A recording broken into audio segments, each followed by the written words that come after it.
হৈছে কাৰোবাৰ কিবা অকণমান চাই দিব লাগে হিতেশদা চাই দিয়ক নেকি আপুনিয়ে হওক বা GMCৰ অধীক্ষকেই হওক বা অধ্যক্ষই হওক বা অন্যান্য বিভিন্ন ধৰণৰ মই সেইকাৰণেহে আপোনাক আজি যেতিয়া আপোনাক প্ৰথমতে কৈছিলোঁ দাদা আপোনাক এইটো কাৰণে মাতিছোঁ এই মানুহজনক আপুনি অকণমান বিশ্লেষণ কৰিব লাগে আজিৰ এই পবিত্ৰ দিনটোত আপোনাৰ দৃষ্টিত সেইজন জুবিন গাৰ্গ জুবিন মোৰ অতি মৰমৰ অতি আদৰৰ সি মোক কিমান ভাল পায় নাজানো কিন্তু মই তাক একদম হৃদয়ৰ একেবাৰে শেষৰ অন্তৰ পৰা ভাল পাওঁ যোৱাবাৰটো নেমকে ৰাখিয়ে থ'ব খুজিছিলোঁ এইটো ভাল পাব নালাগে 6 মাহমান মোৰ বোলে এনেকৈ নহ'ব এতিয়া জুবিনে তুমি কোৱা নিচিনাকৈ জুবিনে মোক যেতিয়া বেলেগ কথাৰ কাৰণে ফোন নকৰে আনক সহায় কৰিবৰ কাৰণে জুবিনে ফোন কৰে নিজৰ বেমাৰৰ কাৰণে কিন্তু ফোন নকৰে বেলেগৰ বেমাৰৰ কাৰণে ফোন কৰে সেইকাৰণে আমি কওঁ যে জুবিন আমাৰ হিয়াৰ আমঠু জুবিন এজন ডাঙৰ শিল্পী জুবিন অসম নহয় ভাৰতবৰ্ষৰ নহয় পৃথিৱীৰ শিল্পী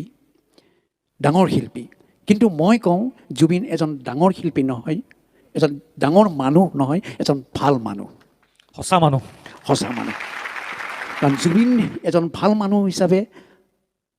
আজি এই দিনটোত আমি সঁচাকৈ গৌৰৱেৰে ক'ব পাৰোঁ যে জুবিন যুগ যুগ ধৰি জীয়াই থাকক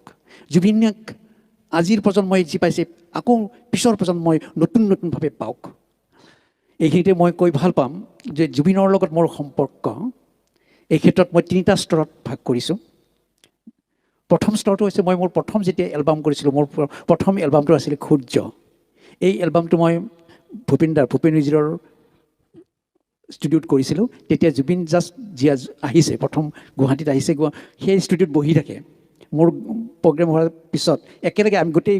ইনষ্ট্ৰুমেণ্ট বজোৱা গোৱা গোটেইবিলাক একেলগে বহি কৰা হয় সেই সময়ত জুবিন কাষত বহি থাকে তেতিয়া মোক জুবিনে কৈছিলে তেতিয়ালৈকে মায়াটো কৰা নাছিলে মোক কৈছিলে যে ময়ো কিছুমান কাম কৰিবলৈ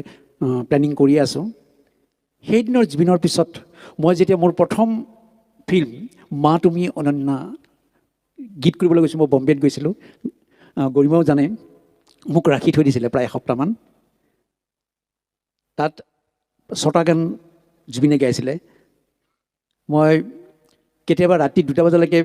ৰখি থাকোঁ তাৰপিছতহে গায় যে কি মই বিভিন্ন স্তৰত জুবিনক বিভিন্ন ধৰণে পাইছোঁ আৰু এই জুবিনজন আমি